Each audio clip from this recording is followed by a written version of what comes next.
Hello everyone and welcome to another GamePad online industry interview. My name is Nigel. I am the co-founder of mayamada and organizer of the GamePad online event. And if you have seen any of this before, you know what's coming. So we speak to industry professionals across all different disciplines from all different backgrounds to find out how they got to where they are. So their journey, the work they do, and talk a bit about the industry as well. So we like to unpack the journey and let people, young people, aspiring professionals, get a bit of insight into what it takes to get into the games industry or just make the games that we like to play. So for right now, I'm speaking to Elly Johnson, who is an audio designer at Rocksteady Studios. Elly, welcome to this interview. Hey, thank you for having me.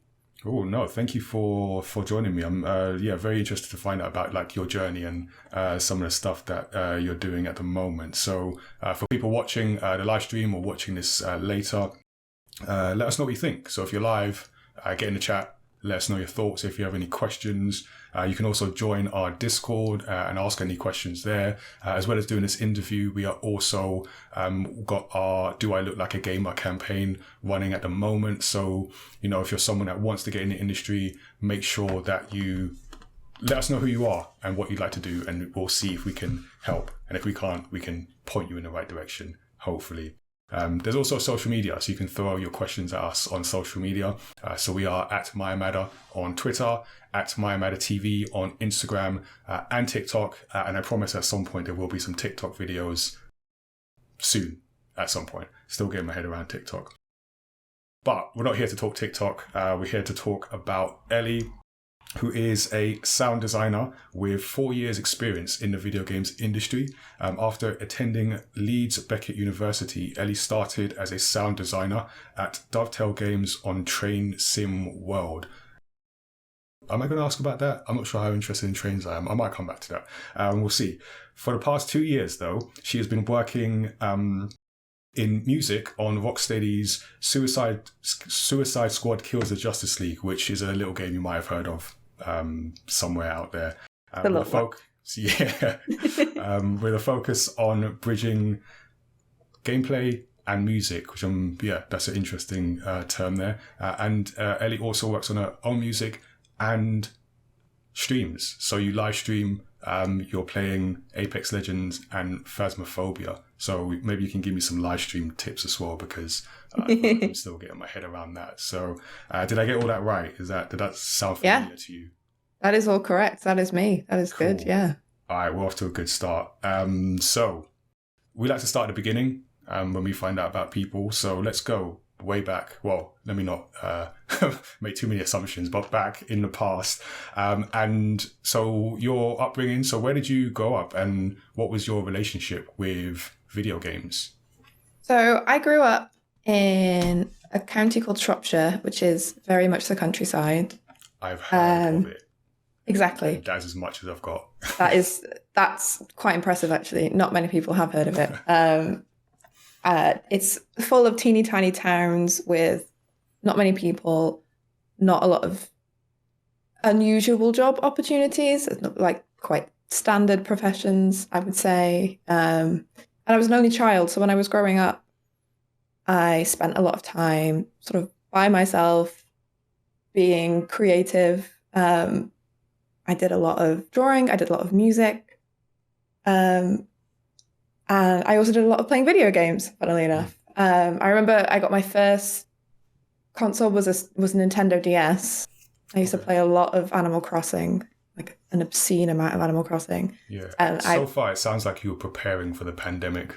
I was, yeah. I put in the hours, yeah. When that pandemic hit, you were like, I knew exactly what to do. Growing up. Yeah. I remember I begged my mum to buy me a console so I could get a GTA game. And then as soon as I played GTA, I was I've sort of never come out of video games since then, I think. Wait, which GTA? So I started with the fourth one, which is with Nico Bellic.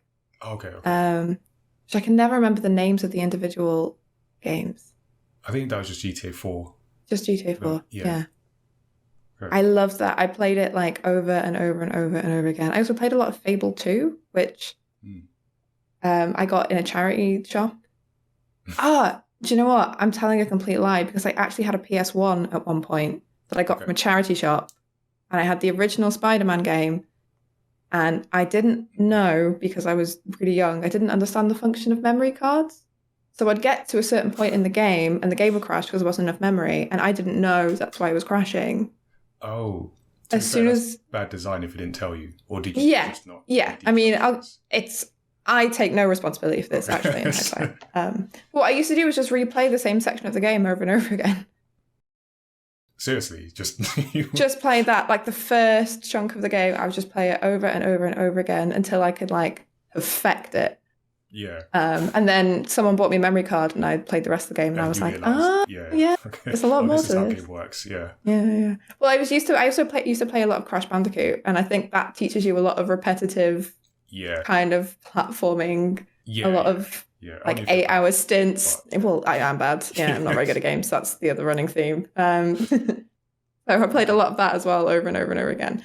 And then my mum decided to give my PlayStation 1 away for free to someone else.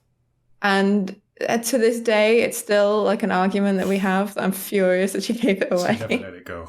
Never. No, I'm never getting over it. It was a PS1.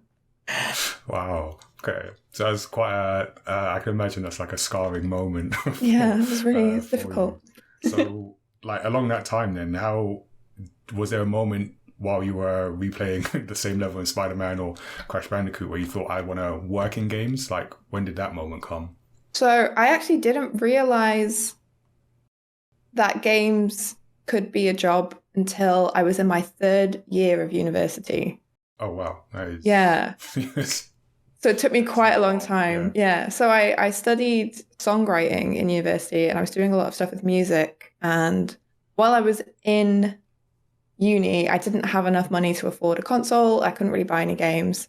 So I used to just watch YouTubers playing games all the time. So I felt like I knew about all the current games that were going on, but it was purely from an observation perspective. And then I'd moved in with my partner at the time, and he had like a big library of games and all these consoles, and I was playing them over and over and over again. And he was doing a master's at the time in acoustic engineering, and they randomly had a module on game design.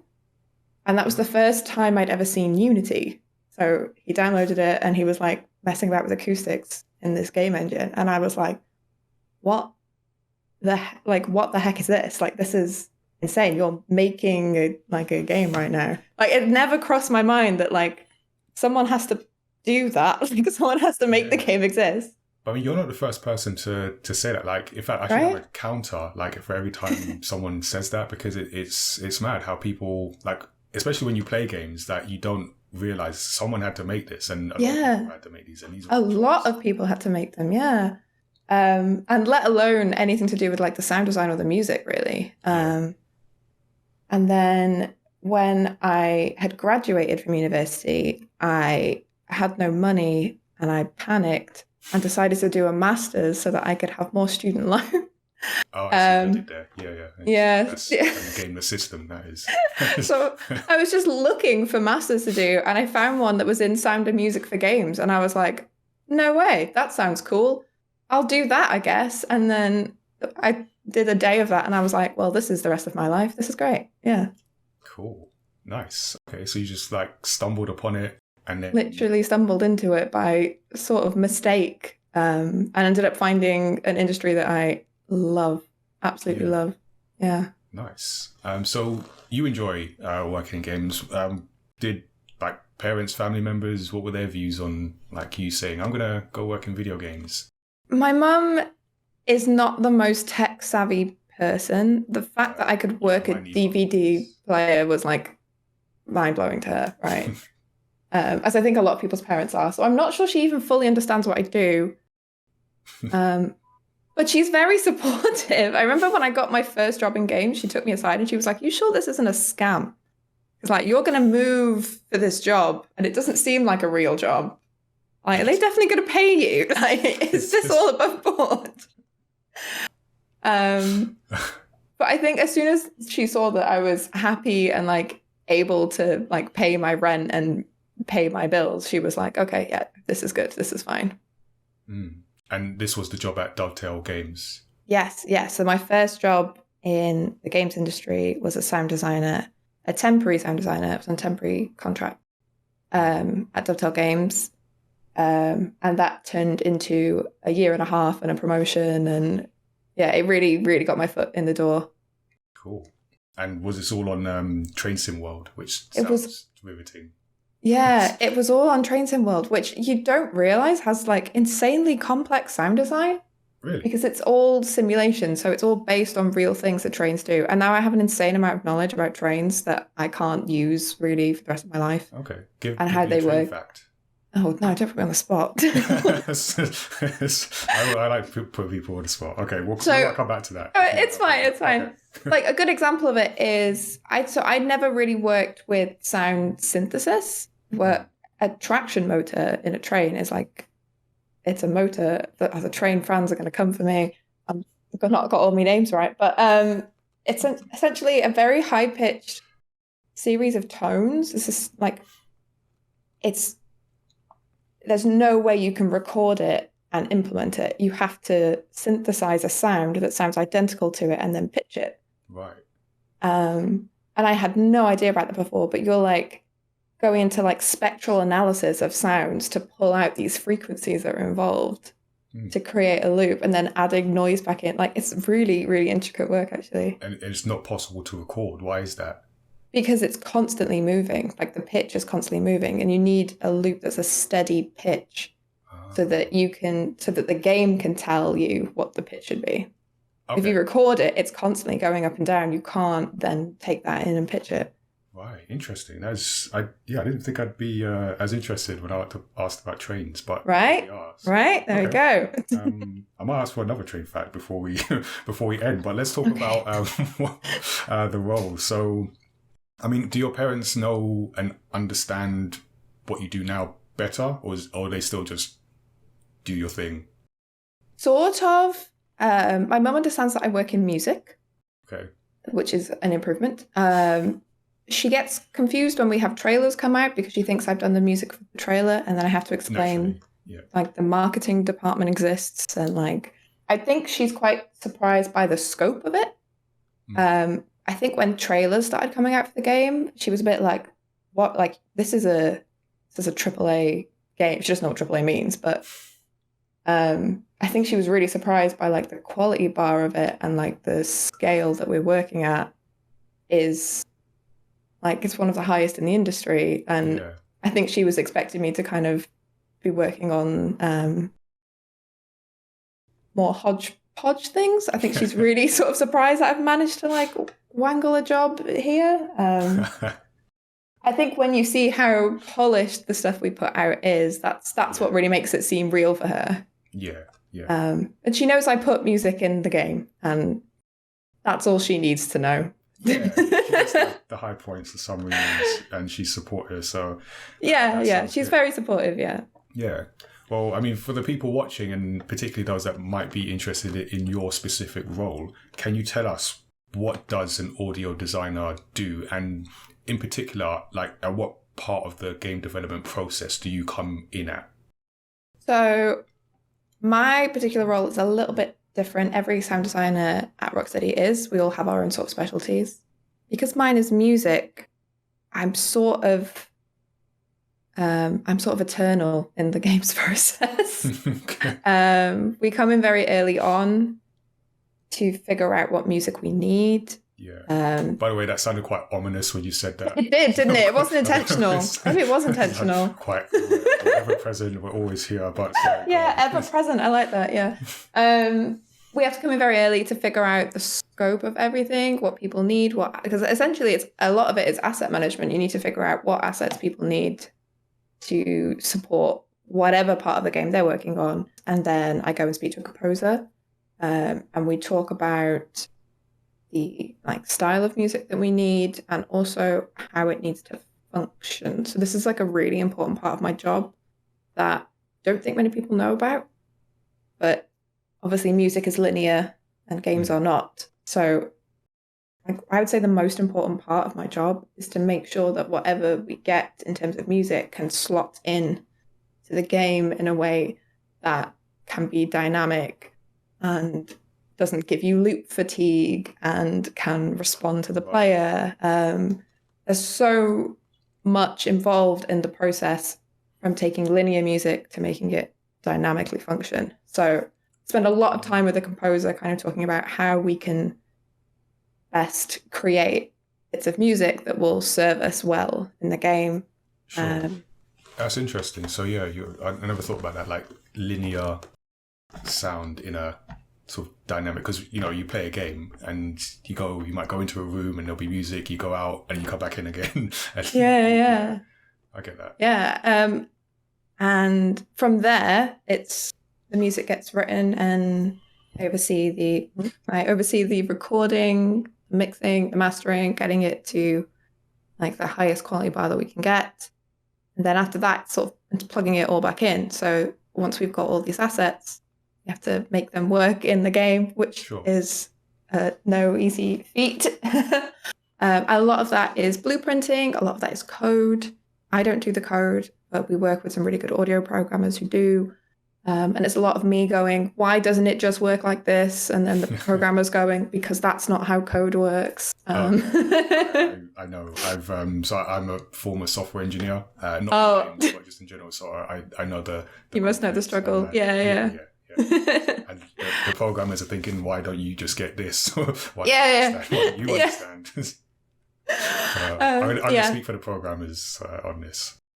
Nice. Yeah, that's fair enough. And they are always right, to be fair. Usually, yeah.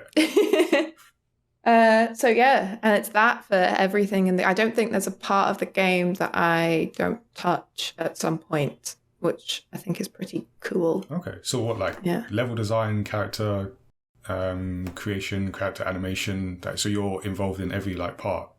Well, so much. Or just in terms of communicating with... In terms of communicating, yeah. Again, I'm trying to be very vague, but sure. If you want sort of in a menu, if you want music over the top of a menu that's based around a character, then we need character specific music. If you need, a cinematic, then we have to have the right music for that. If we have an area in the world that we want some in-world music for, we have to touch that. So kind of have to be involved with as many departments as you can to make sure that if there's an opportunity to get some cool music in here, then we can do that. Yeah. So are you just we need music for everything? You're just trying to put music in every I put music in everywhere. But that's really interesting, because I feel, and maybe I'm projecting a little bit here, but audio is one of those things that you don't always fully appreciate when you play a game, but you will notice if it messes up. That's it. The one sort of thing that's always stuck with me is that good audio and good music you don't notice. Yeah. If you notice it, probably gone wrong somewhere. Yeah. And then the other side, I guess, because you said you're dealing specifically with music, and then without getting too specific, there's people dealing with sound effects and other parts, so that you can even break down the audio into a number of different roles. Oh, yeah. In fact, it's really helpful to do that, because there's a huge variety of skills that are involved in being a sound designer. And that can be from synthesis to recording to mixing to implementation. There's so many sort of areas that you can specialize in. And what I think is really good about the way our team works is everyone sort of owns areas and features. So everyone can focus on being the absolute best at that, instead of trying to manage 10 different skills at all the time. But I think what's really good is we've all come from doing that. So we've all got a base, foundational knowledge of everything that's involved. So then you get some appreciation as well of what it takes. That always helps. Yeah, totally. And what would you say are good skills to have for an audio designer? I would say the biggest thing is a willingness to learn and improve, because it is a constantly changing field. There is always new technology. There are always new techniques of doing things.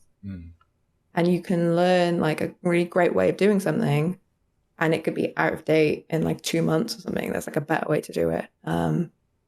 It's like a really huge like influx of information coming in all the time. And not all of it is useful. Sometimes you kind of need to tune it out and be like, no, I just need to get on with what I'm doing now. Okay. I think that really, really great sound designers are the ones that are always learning and always improving and always trying to push the boat out and like keep that quality bar like constantly pushing. And how do you keep learning? Because, you know, we go to school and then we're in that phase where we have to learn. we got no choice. I was in a session recently and I asked a group of kids, like, why are you here? And one of the kids said, because the government will fine us if we don't. I was like, yeah, that's true, actually. That's a fair point. Not the answer I was looking for, but a fair point. That's fair enough, yeah. But when you leave, it's up to you. So you're in this role, how do you keep up with, you know, new things that are happening? How do you keep learning and developing? Yeah, it is difficult, I will say that. It is not easy to do. My favorite thing is just to absorb stuff, like constantly be playing new games. Like having something like Game Pass is really good, or getting Humble Bundles and just playing random games and seeing what they do. There are conferences and talks that often put the talks themselves up on YouTube afterwards. Some of them you might need to pay for, but you could probably find a way to get them for free. Not that I'm endorsing that. We don't know about that, but... No, I don't know about that. But, you know, we've all been there. You know, it's just to constantly... Future, but anyway, yes. And just absorb everything that you can, like any new media that's coming out. And like the most important thing is to play games. Like that's where you find the interesting stuff, and that's where you have like the good ideas. Even if you can't play games, what I used to do when I couldn't afford games was watch YouTubers and streamers play games, and I'd listen to what their reaction was to the game. That's something that's really, really helped me in my design process. Is I've got a lot of perspective. I can now sort of go like, what would this YouTuber think about this design feature? And I've got a pretty good idea. And that gives you a lot of perspective on the features that you work on, because you're not just designing it for you at that point, you're designing it for other players. So I'd say that's actually really helpful, is watching streamers, watching YouTubers, watching your friends play games, like seeing what they think. There's some magazines as well that do it, but I'm not a very good reader, so I don't. If you are a person who likes to read, that might be useful. That's fair. No, that's a good tip. I think, looking at other people, because ultimately you're making a product for someone else. I mean, obviously you want to enjoy it too, but ultimately. So, all right, before we get back to the live stream, then, I mean, you've given like lots of advice, good advice so far, but you know, if there's someone watching who is interested in getting into the games industry and specifically in something involving sound, what would be the sort of bit of advice, the next step, like you'd say to them? This might sound a bit mad, but just apply for stuff, because I know so many people who got a late start in the games industry because they held back on applying. I was not experienced when I got my first job. Didn't really know anything, but I was just passionate, and people saw that passion. Rocksteady, I won't share this with you. You meant to. They learned very quickly what they got themselves in for. Yeah. Okay. You know, like that's what, like you can train skill, you can't train passion and drive. If you show up to a place and say, I really want to work here and I'm willing to learn, people will listen. And, you know, it might take 5-10 applications, but at least if you're applying, like you can't lose anything from applying. You can only ever get a no and be where you are, or you get an opportunity. Maybe you get work experience instead of a job. Maybe you get to go to a talk or a networking event that they're holding. Like, just apply for everything. Cool. There you go. Just put yourself out there. It can simple, but it can be difficult to do. But just it can be really difficult. I remember when I applied for Rocksteady, there was no part of my brain that was like, I'm going to get this job. I was like, I'm just going to apply for it and see what happens. And there you go. Here I am. So we were talking about like your role. We found out a bit more about audio design from a sort of musical perspective. And as I was saying before, how audio is one of those things where you don't always appreciate. And I feel with game development in general, like people don't always appreciate like what goes into it. So thinking about your specific role, what would you say is the perception versus the reality of your role? So what do people see or hear, maybe in this case, that might sound easy, but it's actually really difficult to put together? Oh, I love this question. I think a lot of people think my job is exclusively writing music, which sounds lovely. But a massive part of my job is actually like bug fixing. There's so much music in the game. A massive amount of my time is playing things over and over and over again, changing small things to fix timing, going to a completely separate section of the game and making sure that it transitions nicely. So much of my time is taken up by transitions between pieces of music. Okay. Like you would have no idea, because like a lot of music can go sort of anywhere, like depending on what the player does. It can go to completely different things. So you have to make sure that the music can always go nicely into the next bit of music. The game isn't working on beats and bars. The game is working on ticks, which is like very, very fast frames. Right. That's most of my job. Like that is the bulk of it, is making sure that everything slots nicely together. Not a lot of it is writing, actually. I write a very teeny tiny portion of the music that's in the game. Most of it is written by composers that we work with, or Nick, our audio director, is also a composer. Like they write the bulk of the music for the game. I do teeny tiny little like fluff pieces here and there. And like I'd like to work up to that in the future, but so much of my job is like music management, like the admin of it all being in the game. And do you know what, actually, a massive, massive, massive part of my job that I don't think anyone realizes there is asset tracking. Asset tracking. So I know what you mean by that. Do you want to like elaborate? Yeah. So every bit of music in the game has to be tracked from start to finish on where it is in the production pipeline. Is it recorded? Is it mixed? Is it in the game? Is the version in the game final? And then it also all has to be tracked to go off to a company called PRS that manages all the royalty and music payments and things like that. And there's a lot of music in the game, and you sort of randomly at times need to be able to be asked a question about a bit of music and be able to tell someone where it is and what state it's in, when it will be final, where it is in the pipeline. That's a huge part of it. And you have to keep it up to date. You have to be very vigorous about keeping it up to date. It has to be very clear so that other people who don't know much about the music can read it and understand it. My Excel spreadsheets are phenomenal. I was going to say, are you like deep into Excel? Deep into Excel and all that stuff. It's a lot of color coding. I have some attention deficit issues, and I find that if I don't color code things, very difficult to see what's going on in general. There's a lot of color coding involved.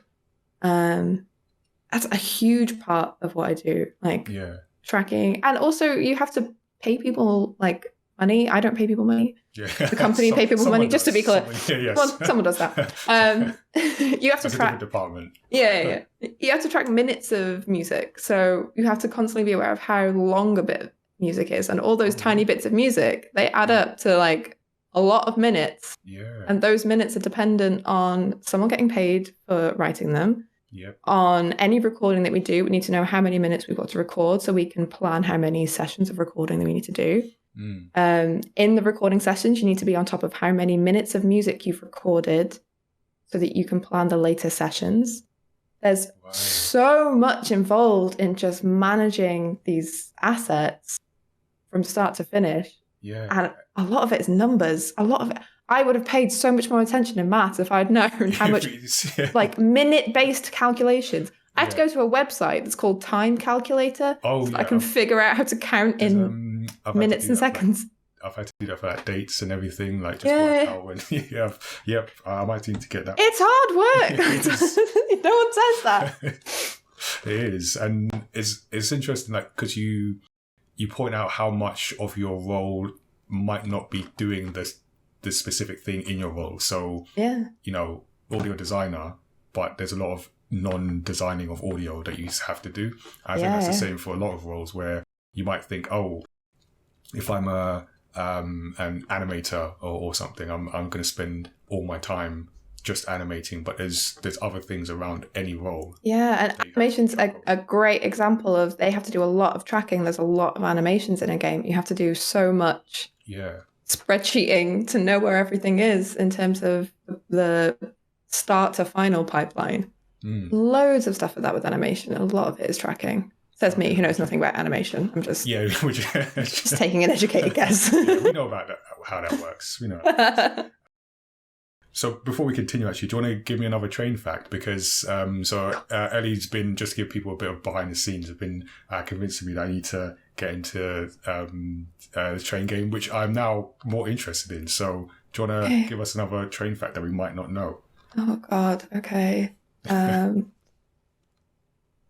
This isn't specific to trains. This is specific to sound design for trains. But I think it's important to know is, in a train, you can honk a horn. That I do. And I did know. You're right. We're all familiar with that. I knew that. Yeah. What people don't realise about horns is that's a blast of air that is held like until you let go of the lever. I'm just going to call it a honker. It's definitely not called a honker. That is incredibly hard to design sound for, because you need the sound for the air starting to burst. You need a loop for as long as whoever holds that horn is going to hold it for. And then you need a tail at the end of the loop when you come out of it. Yeah. Oh. That was the most difficult bit of sound design I think I've ever done, because it's really high-pitched, loud air that isn't steady as you honk, because it's air. It's always moving. So to try and get a loop that then like naturally you can plonk a tail on the end of it, it's impossible. It's so difficult. Right. And do people like perceive, because you say like it's always moving, I guess in I was going to say like in the wild, in the wild where the trains roam, you get like that honking sound, and we just hear it as constant. So you're saying like that sound is actually like all different. It is moving. There's a lot of movement in the sound actually in terms of noise. Yeah. Which makes it very, very difficult to loop. Yeah. But you would never guess. I'd never guessed until I sat down to work on it. And then I was like, oh no, what have I done? And that was something that like we really, really, really struggled with. That was the like engines, fine. Yeah. The horn, that's what's going to get you. Horn. Okay. Yeah. Okay. I'm like growing more and more interested in trains as we.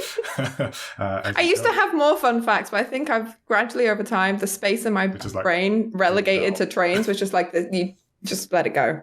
It's done. Yeah. Cool. So, as an audio designer and someone interested in like the music, and we're talking about video games, and video games are massive bits of entertainment. Do you look at other productions from other mediums to get any inspiration for the way that you work? I do. I look a lot at film music specifically. I am sort of fascinated by the use of things like motifs in film. Do you want to just explain what a motif means in how it relates to... so a motif is like a theme, kind of, and it can be for specific characters, it can be for the film as a whole. But it'll normally sort of subconsciously represent something to the audience. For example, like if a character comes on screen. We'll get to streaming in a bit. But I think E.T. is a good example of this. There's like a little melody that plays every time you see E.T. and it's in the background. You don't really notice it, I think. It's been a while since I watched it. Yeah, I was going to say. Yeah, or remember it. But like every time that you see E.T., that bit of music plays, and it's to tell you something that E.T. is here and this is his characterization through music. I think stuff like that is so clever. For example, the most recent Batman film. Oh, I still need to watch that. Oh, okay. I won't spoil it for anyone. Yeah. I would highly recommend it if you haven't got to see it. Yeah. And I know I seem biased. Yeah. Good. I seem biased because obviously I work for Rocksteady and we've made the Batman games. Oh yeah, of course. Yeah. Disclaimer. So disclaimer, I'm into Batman. I love Batman. It's great. Contract. I didn't work on I didn't have anything to do with the film. I swear this is a neutral opinion. But they use motifs for whenever you see Batman and whenever you see Bruce Wayne. And I think, based off what I can hear, the Bruce Wayne one is almost an inversion of the Batman one. So they kind of mirror each other. They're very similar.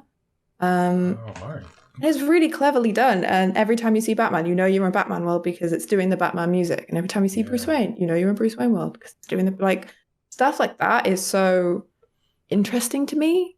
And that's the stuff that I really look to for inspiration in my design. Like, what are films doing to give the audience information?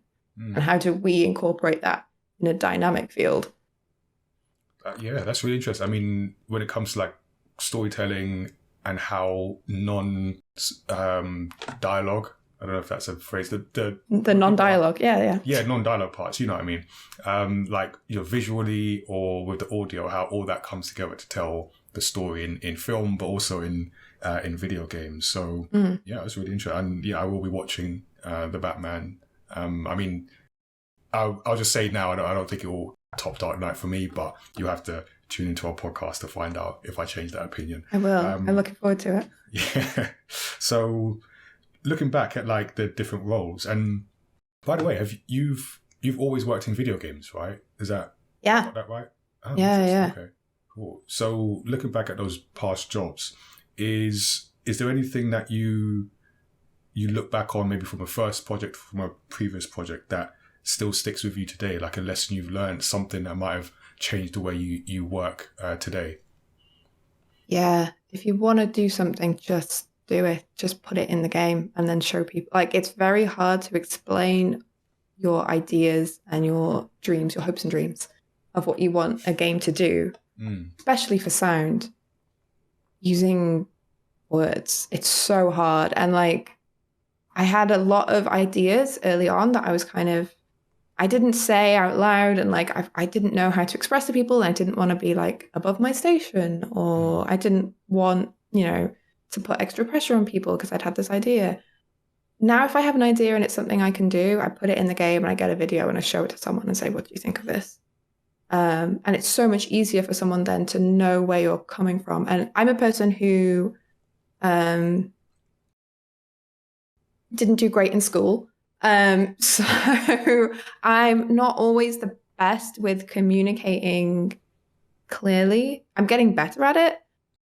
But I think sometimes it's a entirely different experience if you can put something in a game and show someone what it sounds like, as opposed to trying to explain what it sounds like. Yeah. It's a totally different experience. And it's a lot easier for people to kind of get where you're coming from.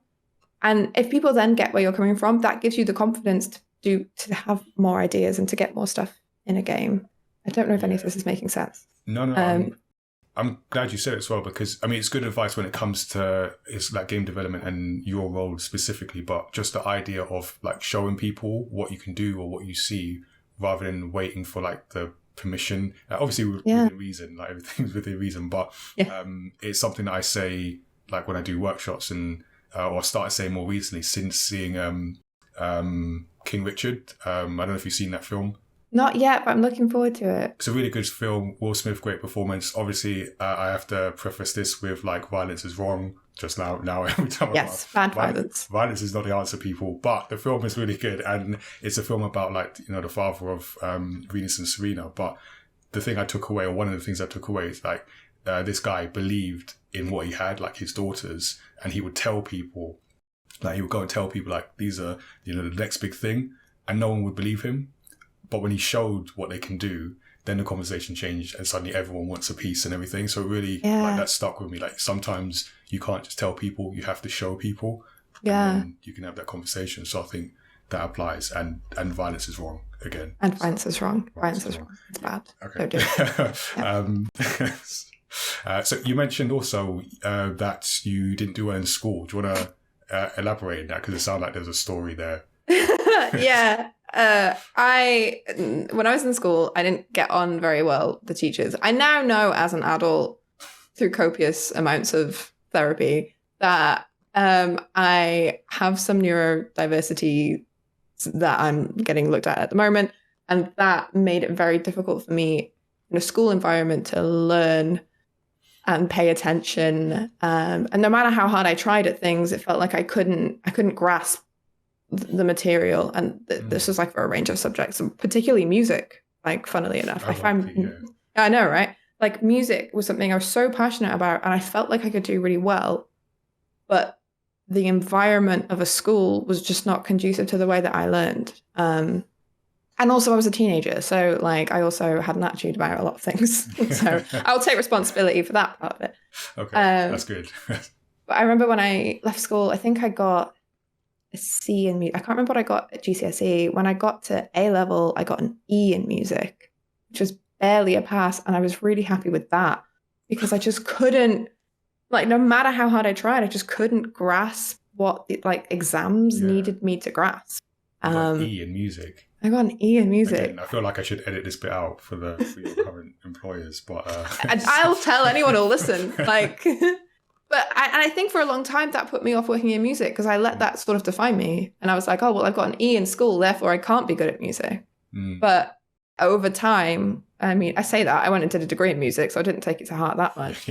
But I got over it pretty quickly. I got over it pretty quickly. Yeah, the university I went to was not a typical university. I went to a place called BIM, BIMM, and I got a degree in songwriting.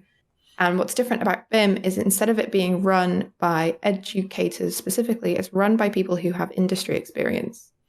So all of your lectures are from people who have worked in the music industry and have an understanding of what it's like. And when I went there, like it all sort of clicked for me then, because I was able to not only express myself with music, but kind of learn in an environment that was more conducive to, one, what the industry is like, and two, for what my brain could understand and like how I could learn.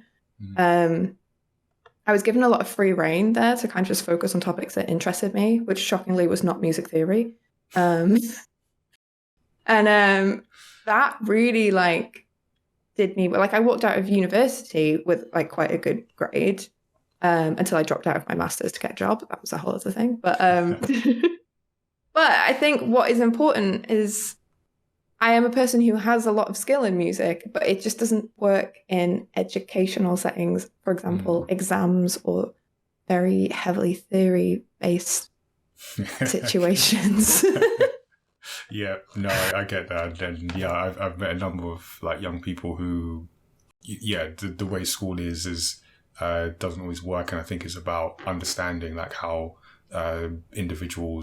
different individuals, particularly like neurodivergent individuals, work and trying to adapt them. Yeah, it's a shame that someone. I mean, obviously you made it, so congratulations. But it would have been very easy for me not to if I'd really taken that to heart. Yeah. There's a lot of people where, if it wasn't for like the way school is for them, they could be something more, but and I think the way we teach music in schools now is very outdated. Like we focus a lot on like classical interpretations of music and classical roles within music. Like not everyone who studies music is going to go and work in a conservatoire and be a professional musician. There's so many other roles in games and music that like no one ever told us about as kids that are perfectly viable careers and require you to work in a different way than someone who would go and perform in a conservatoire.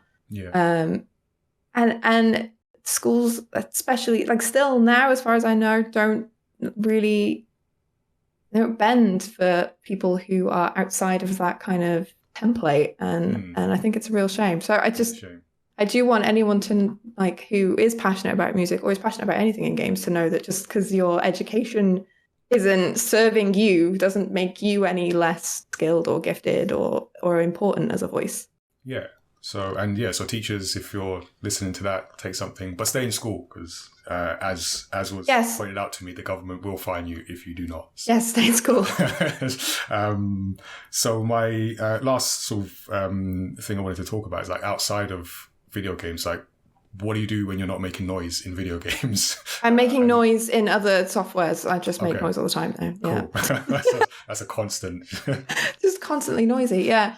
I work a lot on my own music. I make kind of experimental lo-fi kind of sounds. Nice. It's a bit odd, but it's fun.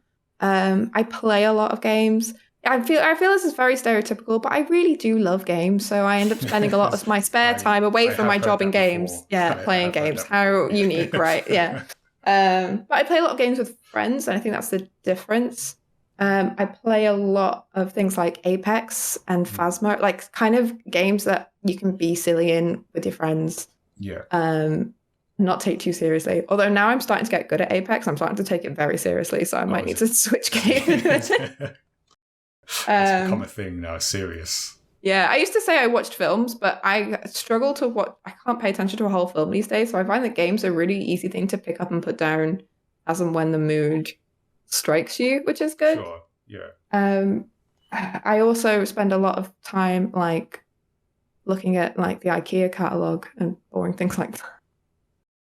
Okay, I will. Very into interior design, and it's a bit weird now, yeah, but I'm fascinated by it. I think in another life, I would have been one of those people who makes the rooms in IKEA, like builds the fake set. Yeah, that would have been good. That's very interesting. Okay. That's it. And drinking copious amounts of coffee, really. That's cool. Yep, that sounds like a game developer thing to do. I don't know. I feel that fits the stereotype, but cool. So we have reached the end of the interview. I think those are all the questions that I had. Thank you for taking the time to let us know a bit more about your journey and some of the game experiences that you've had. And yeah, just spending time with us. Having me. And if anyone has any other questions, they're welcome to reach out to me as well. Cool. We'll get those details and maybe we'll point you in the direction of Elly if you need any advice. If you got any in music, not all is not lost, and we have the evidence right yes. here. Yeah. Anyone watching this can drop us a comment in the YouTube comments. Let us know what you think. We have our Discord link in there. Like I said at the beginning, particularly if you're someone who is into maybe working in video games, particularly in the audio space. If we don't know, and we probably don't because I don't know a lot about audio, we have someone we can point you to, so we can arrange that. Or you can drop us an email, gamepad@mayamada.com. So that has been our interview. Don't forget, you can follow us on YouTube. Hop over to Twitch where we do our live stream events as well as GamePad online. We also have monthly games nights where you can come and watch us be bad at games, basically. Except Knockout City. I feel we're all pretty good at that. But generally speaking, we're bad at games.